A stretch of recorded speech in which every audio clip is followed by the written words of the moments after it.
পৃথিবীর মানুষ 2.5 দিন খাবে, বসে থাকে, কাউকে কিছু করতে হবে না। পৃথিবীর মানুষ আমাদের চুরি টুরি করে মানে লাল মাটি মুটিলে এই পর্যন্ত করে আর গাম মুলাবেলা খুঁড়িছে তাই গল্প এখানকার মাটিলে কি করে গাছের নিচে কিন্তু প্রায় মানুষেরা এসে খোঁড়ে এবং তারা মনে করে এখানে নাকি কোথাও গুপ্তধন লুকিয়ে আছে এবং যদি তারা এই গুপ্তধন যদি একবার যদি তারা পেয়ে যায় তাহলে কিন্তু সারা জীবন তাদের বসে খেলেও সেই সম্পদ নাকি ফুরাবে না। মধ্যযুগের চম্পকনগরের এক প্রভাবশালী ও বিত্তশালী ব্যক্তি মনসা মঙ্গল কাব্যধারার একটি কিংবদন্তি চরিত্র চাঁদ সওদাগর। তার কনিষ্ঠ পুত্র লক্ষিন্দর ও বেহুলার অমর কাহিনী হয়তো জানে না এমন মানুষ বাংলার ঘরে একটিও নেই। আসল নাম হলো চাম্পাইনগর।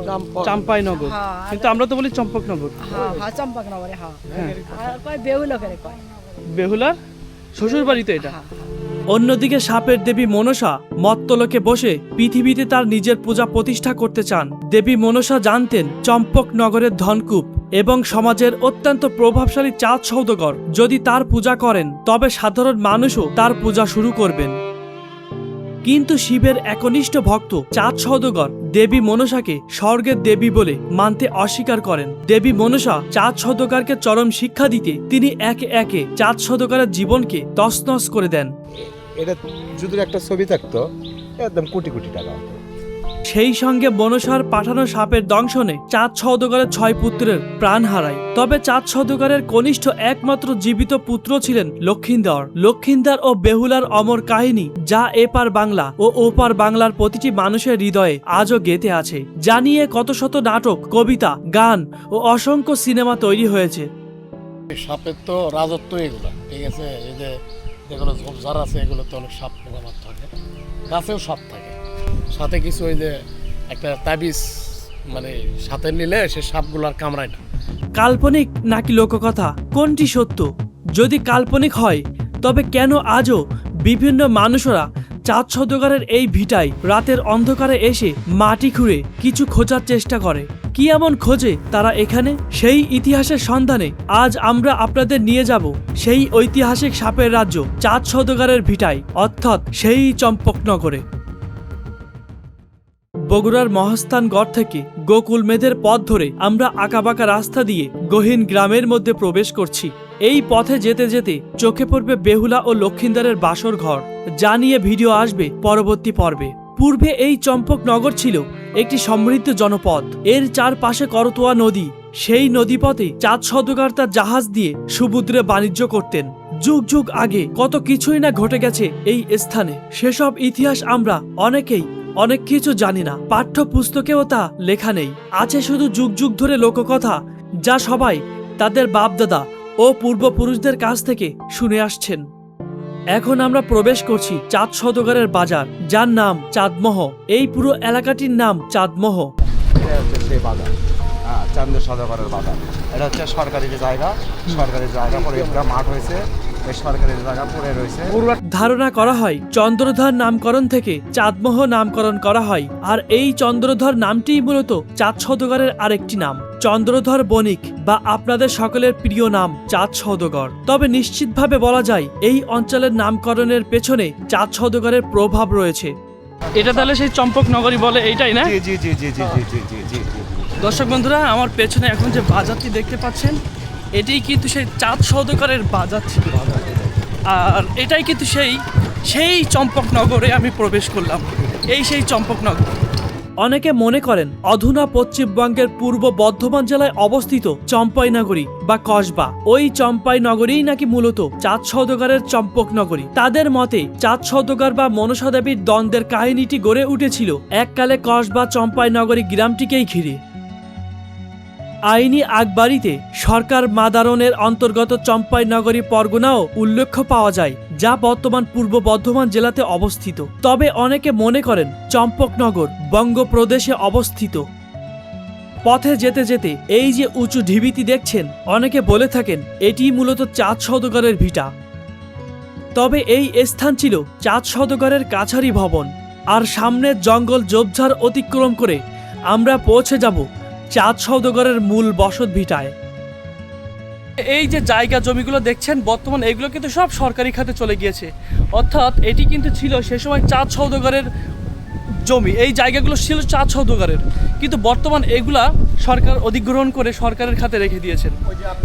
তবে এই যে স্থানটি, এটি যে কোনো সাধারণ স্থান নয় তা এখানে প্রবেশ করলে বোঝা যায়, কারণ এখানকার মাটি বিভিন্ন সময় বিভিন্ন চক্রের মানুষেরা এসে খুঁড়তে থাকেন। তারা বিশ্বাস করেন এটি চাঁদ সওদাগরের ভিটা, আর এর মাটির নিচে কোথাও না কোথাও লুকিয়ে আছে গুপ্তধন। দেখুন এই কিন্তু সেই আগের মাটি, এটা কিন্তু এই মাটিগুলো দেখে কিন্তু বোঝাই যাচ্ছে এইগুলো কিন্তু সেই প্রাচীন মাটি। এখানে যে কিছু একটা ছিল প্রাচীন স্থাপনা তা কিন্তু আমরা বুঝতেই পারছি। এগুলোর মধ্যে আপনি কিছু পাইলে আপনার জীবন আর কিছু করে খাওয়া লাগবে। তার মানে কি গুপ্তধন? গুপ্তধন আছে গুপ্তধন এখানে। টাকা এলে ভিতরে পোকামাকড় থাকতে পূর্বে পারে। অনেকে পাইছে আর এইসব জায়গাতে সাপের ইয়ে বেশি না এই অঞ্চলে। পোকামাকড় থাকতে পারে এবং গর্ত রয়েছে মানে অনেক কিছু এখানে মানে মানুষ রাতের বেলা ঘুরে কিছু মাল সম্পদ পায় তো রাখা যায় বের করে নিয়ে আসে। আর তাই তো রাতের অন্ধকারে এখানে এসে মাটি খুঁড়েন, কেউ কেউ বা এখানকার মাটি খুঁড়ে বাড়িতে নিয়ে চলে যান। আর এই যে দেখুন এখনো পর্যন্ত এখানে কিন্তু সেই লাল ইটের স্থাপনা কিন্তু এখানে রয়েছে। দেখুন এই দেখুন লাল ইট এখানে রয়েছে। এই ইট কিন্তু সে সময়ের ইতিহাসের কথা বলে। এই স্থান ত্যাগ করে আমরা চাঁদ সওদাগরের মূল বসত ভিটার পথে রওনা হলাম। যদিও আমরা এখন চাঁদ সওদাগরের বসত ভিটাতেই অবস্থান করছি, কিন্তু যুগের হাওয়াতে সেই ভিটা আজ নিশ্চিহ্ন হয়ে গেছে, উঠে গেছে পিচঢালা রাস্তা। এখন আমরা এসে গেছি আমাদের মূল গন্তব্যে, যেখানে প্রশাসন বা সংশ্লিষ্ট কর্তৃপক্ষের উদ্যোগে পর্যটকদের সুবিধার জন্য লাগানো হয়েছে সাইনবোর্ড। এটাই কি চাঁদ সওদাগরের ভিটা? এইটাই তো আর কি। এখন কিছু আছে এখানে? না, আছে না। তবে এটাই ভিটা। এটাই কি সেই উঠান? এটাই কি সেই বাড়ি যেখানে বেহুলা সুন্দরী বউ সেজে এসেছিলেন? এটাই কি সেই বেহুলার শ্বশুর বাড়ি?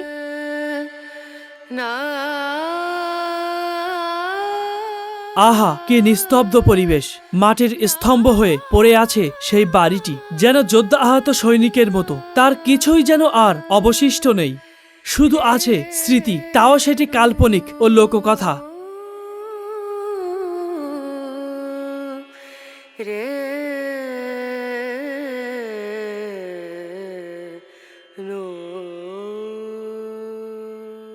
বন্ধুরা, যে বেহুলাকে নিয়ে সিনেমা, নাটক, গান কত কিছুই তৈরি হয়েছে, আজ আমি সেই বেহুলা শ্বশুর বাড়িতে এসেছি, অর্থাৎ সেই চম্পকনগর।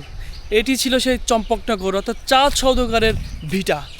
এই জায়গা কত ইতিহাসের সাক্ষী বহন করে আজও দাঁড়িয়ে আছে কিছু ভাঙাচোরা ইট নিয়ে।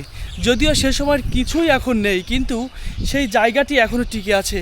যদিও আশেপাশের জায়গাগুলো দেখুন, এখানে কিন্তু ঘর বাড়ি উঠেছে এবং এই যে ভিটাটি এখনও কিন্তু এই ভিটাটি টিকে আছে। এই জায়গা উঁচু এবং এখানকার যে প্রাচীন ইটগুলো দেখে বোঝা যাচ্ছে যে এখানে ভিটা ছিল। বন্ধুরা, এই যে দেখুন, এই কিন্তু সেই সময়কার ইট, চাঁদ সওদাগরের ভিটার এই একটি ইট। এরকম ইটের উপরেই আমি দাঁড়িয়ে আছি। এই জায়গা কিন্তু এখানকার থেকে অনেক উঁচু, সেই সময় এই অঞ্চল কিন্তু আরও উঁচু ছিল। দিনে দিনে এই জায়গাগুলো যেন কেমন নিচু হয়ে যাচ্ছে। এবং তাছাড়া এখানকার মানুষেরা সে সময় অনেক খোঁড়াখুড়ি করেছিল গুপ্তধনের আশায়। তারা ভেবেছিল এইসব জায়গায় নাকি গুপ্তধন আছে। সেই সময় তারা খুঁড়ে খুঁড়ে এই জায়গাগুলোকে আরো ধ্বংস করে দিয়েছে। চারপাশে ছড়িয়ে ছিটিয়ে আছে প্রাচীন ইট, উঁচু ঢিলা আর নীরব পরিবেশ, যেন অতীতে হারিয়ে যাওয়া দিনের সাক্ষ্য বহন করে। এখানে দাঁড়ালেই মনে হয় ইতিহাস যেন আজ আমার সাথে নীরবে কথা বলছে। প্রতিদিন দূর দূরান্ত থেকে অসংখ্য মানুষ এই স্থান দেখতে আসেন, কেউ ইতিহাসের টানে, কেউ বা আবার বেহুলা লক্ষিন্দারের কিংবদন্তির টানে।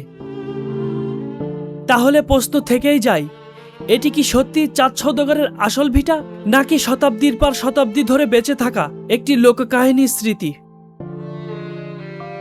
পরবর্তী সপ্তাহে আপনারা দেখবেন চাঁদ সওদাগরের কনিষ্ঠ পুত্র লক্ষিন্দর ও বেহুলার বাসর ঘর। মনসার অভিশাপ থেকে লক্ষিন্দরকে বাঁচাতে চাঁদ সওদাগর একটি নিরট লোহার বাসর ঘর তৈরি করেন, যাতে সেখানে কোনো সাপ প্রবেশ করতে না পারে। কিন্তু দেবী মনসার চক্রান্তে কারিগর লোহার ঘরে একটি শুকনো ছিদ্র রেখে যায়। সেই বাসর ঘরে বিষধর কালনাগিনী সেই ছিদ্র দিয়ে প্রবেশ করে লক্ষিন্দারকে দংশন করেন এবং সেখানেই লক্ষিন্দারের মৃত্যু হয়। সেই ইতিহাস জানবো আমরা পরবর্তী পর্বে, ঠিক রাত ৮টায়।